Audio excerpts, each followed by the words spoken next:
Salut à tous, c'est Guimauve et aujourd'hui on se retrouve pour un book haul. Donc ce sera une vidéo toute calme et évidemment un petit peu longue je pense, parce que vous savez quand je vous disais dans le premier book haul que l'idée de faire un book haul tous les 2 mois c'était mieux parce que justement il y a certains mois où je n'achetais rien, et ben là c'était pas le cas, hein. La pile est astronomique. Elle fait très peur, elle fait très peur, mais on est courageux et on va y arriver. Donc je commence par vous présenter Batman, les nouvelles aventures. Donc en fait c'est inspiré de la série des années 90. Je vous laissais dans le précédent book haul justement sur une adaptation de Harley Quinn, et je vous disais que j'adorais la série animée, et honnêtement le lendemain où j'ai tourné ce book haul, je suis tombée là-dessus. Alors, en plus je crois qu'il était en promo, je crois qu'il était à 3 €, donc voilà, c'était super chouette. Je ne l'ai pas encore lu, je me le réserve pour un autre moment, mais en tout cas c'est vraiment les mêmes graphismes et les mêmes couleurs, la même ambiance que dans la série animée, donc j'ai très hâte. Ensuite je suis allée chez Noz, et il faut le savoir parce que même moi je n'étais pas au courant, Noz vend des livres neufs mais à tout petit prix, c'est-à-dire que souvent c'est des fins de stock ou des choses comme ça, et vous pouvez avoir le livre pour 2 €, 1 €, des fois un tout petit peu plus cher, mais c'est vraiment très bon à savoir parce que j'ai pu me procurer La Forteresse des Lapins de Linda Zuckerman. Alors ce livre-là, j'en avais entendu parler je crois, mais je l'avais surtout vu passer, je sais pas, sur des chaînes ou des blogs même, il y a très longtemps.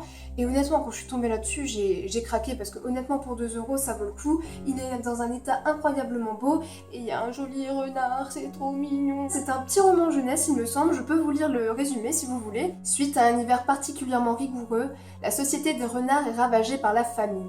Des lapins malveillants en profitent pour faire fortune en enlevant leurs congénères pour les revendre en pâté. Deux frères ennemis, Quentin le lapin et Harry le renard, vont s'entraider pour mettre fin à cet odieux trafic. Voilà, ça a l'air super cool.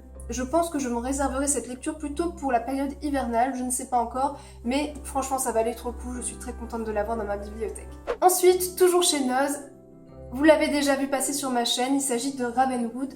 Évidemment, je ne vous en parle pas là, je vous renvoie à la vidéo que j'ai pu consacrer à ce bouquin, enfin consacrer dans un point lecture on va dire, et j'avais beaucoup aimé. Voilà, juste pour vous résumer, en gros c'est vraiment l'histoire petit peuple fantastique dans un univers tout doux et en même temps avec plein de morale et d'action tout le temps. Voilà. Donc je vous invite vraiment à aller voir la vidéo, j'ai beaucoup plus détaillé mon point de vue. Et voilà, c'était une très bonne lecture. Ensuite, je vous présente Red Rising de Pierce Brown. Boum! Solitude. Alors ça, c'est mon achat franc-choisir du trimestre. Je ne sais plus trop de quoi ça parle, mais en tout cas, c'est un livre que j'avais envie depuis un certain moment. Alors quand j'ai vu qu'il était chez franc-choisir, je me suis dit, ouais, c'est plutôt cool, je vais acheter ça. Et voilà, je crois que forcément c'est une dystopie, je vais vous lire un peu le résumé. Darrow n'est pas un héros. Tout ce qu'il souhaite, c'est vivre heureux. Mais les Ors, les dirigeants de la société, en ont décidé autrement. Ils lui ont tout enlevé, sa raison d'être, ses certitudes, jusqu'à son reflet dans le miroir. Darrow n'a plus d'autre choix que de devenir comme ceux qui l'écrasent, pour mieux les détruire.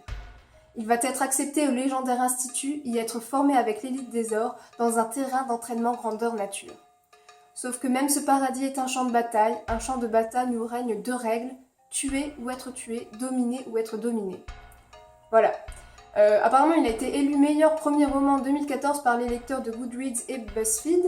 Ça a l'air quand même vachement similaire à du Hunger Games, mais bon, je veux pas non plus émettre trop de jugement avant de l'avoir lu. Mais bon, très sincèrement, j'avais quand même beaucoup aimé Hunger Games, donc j'espère que ça le fera aussi avec celui-ci.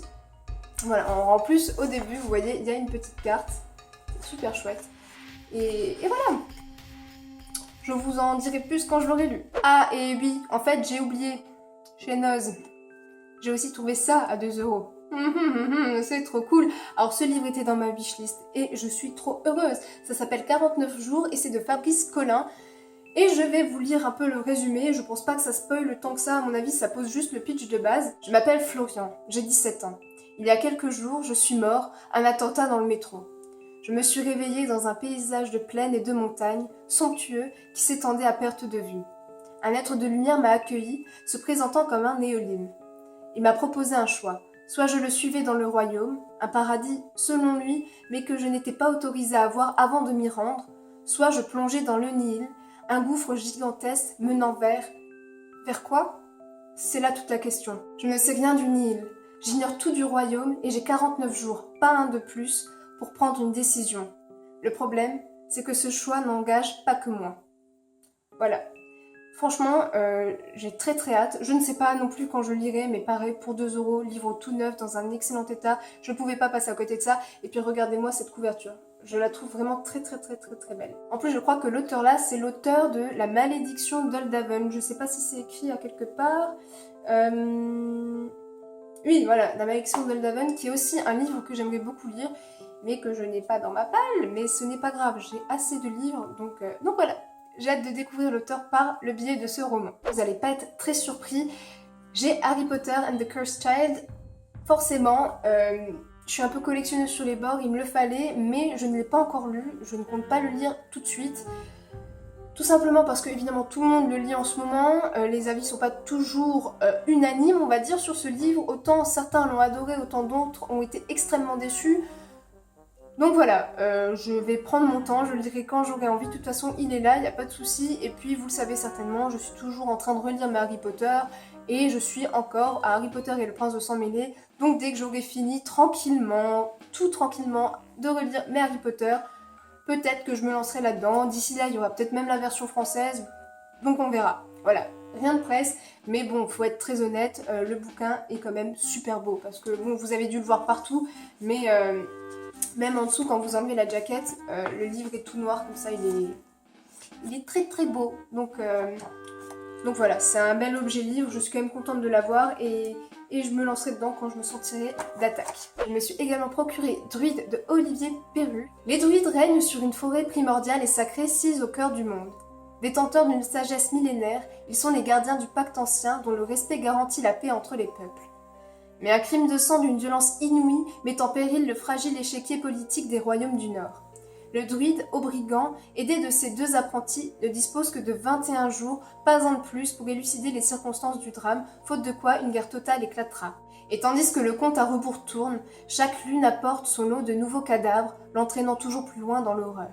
Voilà, ça a l'air très très chouette, ça a l'air plein de magie et en même temps il y a un peu ce côté apprenti, un peu comme dans l'Épouvanteur, et vu que je suis une fan inconditionnée de l'Épouvanteur, je ne pouvais que foncer là-dessus. Je tiens juste à souligner que c'est écrit vachement gros, enfin vachement gros.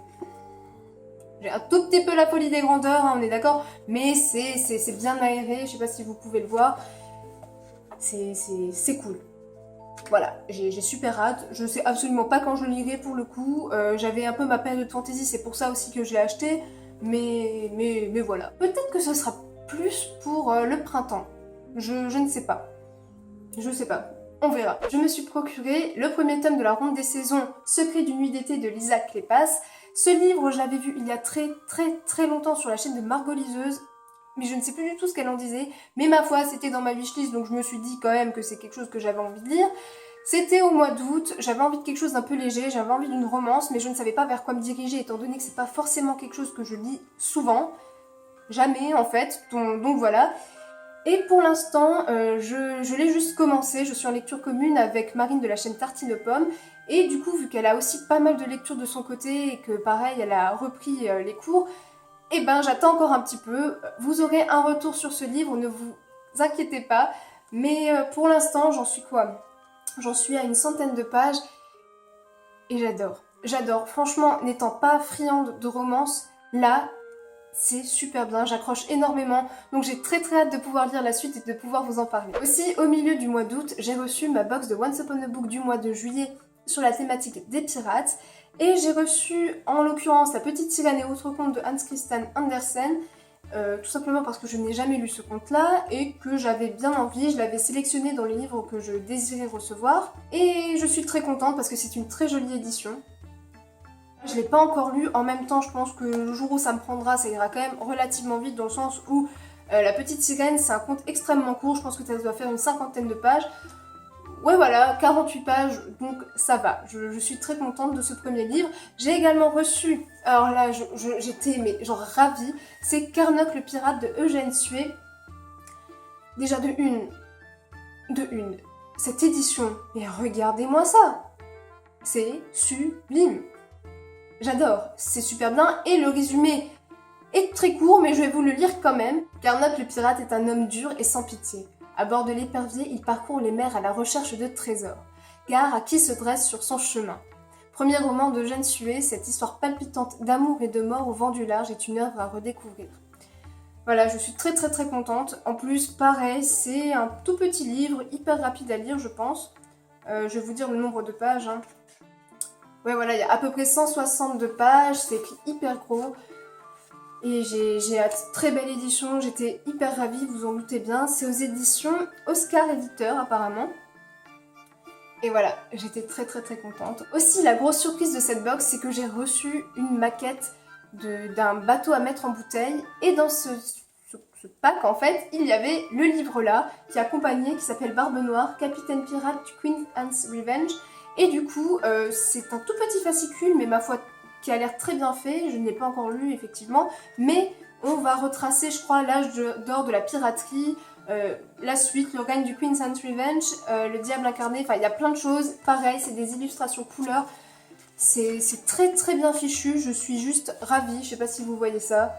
C'est super, j'étais vraiment très contente de cette box et waouh, je suis trop contente. Là, j'ai fait le plein d'histoires sur les pirates, je suis ravie. Enfin, on passe à une pile de mangas que je me suis acheté. Ça m'a pris, hein, je vous l'ai dit, dans mon point spécial sur les mangas. Et j'ai acheté tout ça. Oui, c'était un petit problème. Voilà.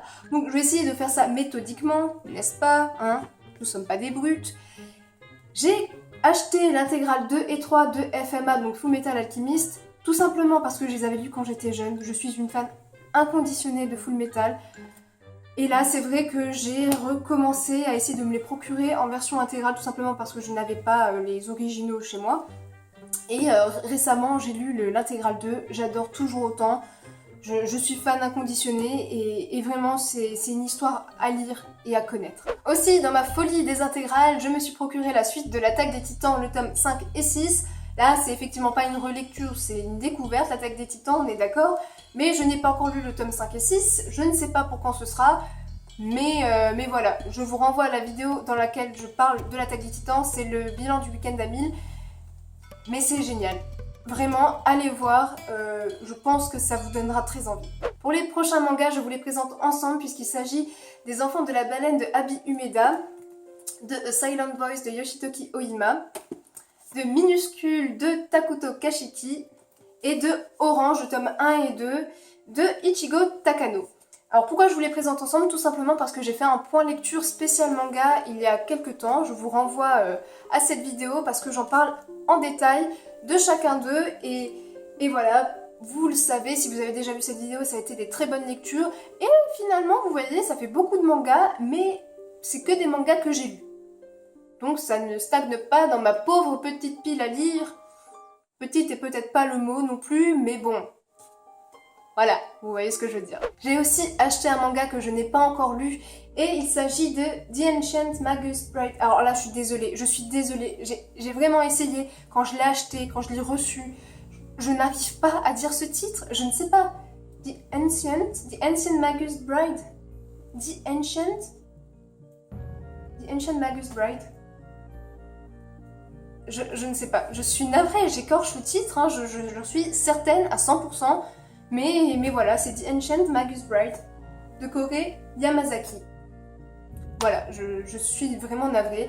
C'est un shonen, si je ne me trompe pas, mais c'est un shonen qui apparemment tire légèrement sur le shoujo, donc j'ai très hâte de voir ce que ça donne, et je vais vous lire quand même le résumé. Shisei Hattori a 15 ans. Elle n'a ni famille, ni talent particulier, ni aucun espoir dans la vie. Un jour, elle est vendue à un sorcier, un non-humain dont l'existence remonte à la nuit des temps. Il la prend sous son aile pour faire d'elle sa disciple et lui annonce qu'à terme, elle deviendra son épouse. Alors les aiguilles qui semblaient à tout jamais figées dans son cœur se mettent à tourner de nouveau, petit à petit. Voilà, je sais pas du tout à quoi m'attendre, j'ai pas regardé d'avis sur ce manga non plus, mais ma foi, ça m'a l'air intéressant. Et enfin, on arrive aux achats tout récents, dont Le secret de Terabithia de Catherine Patterson. Je ne vous en parle pas ici, puisque j'en ai déjà parlé dans mon bilan du week-end à 1000. Évidemment, comme d'habitude, je vous mets le lien vers la vidéo. J'en ai parlé plutôt en détail. Je vous invite à aller voir cette vidéo, et sachez juste que j'ai beaucoup aimé ma lecture, que c'est un roman incroyable et que je vous le conseille à 1000%. Dernier livre du book haul, ce n'est pas un achat mais un cadeau de ma maman. Et il s'agit de Au Royaume des Sept Cités, le joyau dévalorise de Pierre Pével. J'en ai également un tout petit peu parlé dans mon bilan du week-end à 1000, mais effectivement, autant ne pas faire durer le suspense. Je l'ai commencé, j'ai lu les 103 premières pages, mais je ne l'ai pas encore continué. Je vais me le mettre de côté et je vous en parlerai dès que je l'aurai lu. En tout cas, c'est très sympa et j'ai quand même hâte de pouvoir m'y replonger. Voilà, cette vidéo est terminée. C'était un book haul un peu massif, hein, on va pas se le cacher, mais en même temps, pour ma défense, il y a beaucoup de livres que j'ai pu lire durant les 2 derniers mois. Du coup, ça ne s'accumule pas trop dans ma bibliothèque. Ça va. Et maintenant, c'est à vous de me dire si vous avez fait des achats durant cette période estivale, si vous avez déjà eu l'occasion de les lire et si vous les avez aimés. Comme d'habitude, vous pouvez me rejoindre sur les réseaux sociaux, Livre Addict, Instagram, Facebook. Et sur ce, je vous souhaite de faire de très belles lectures et à plus. Ciao!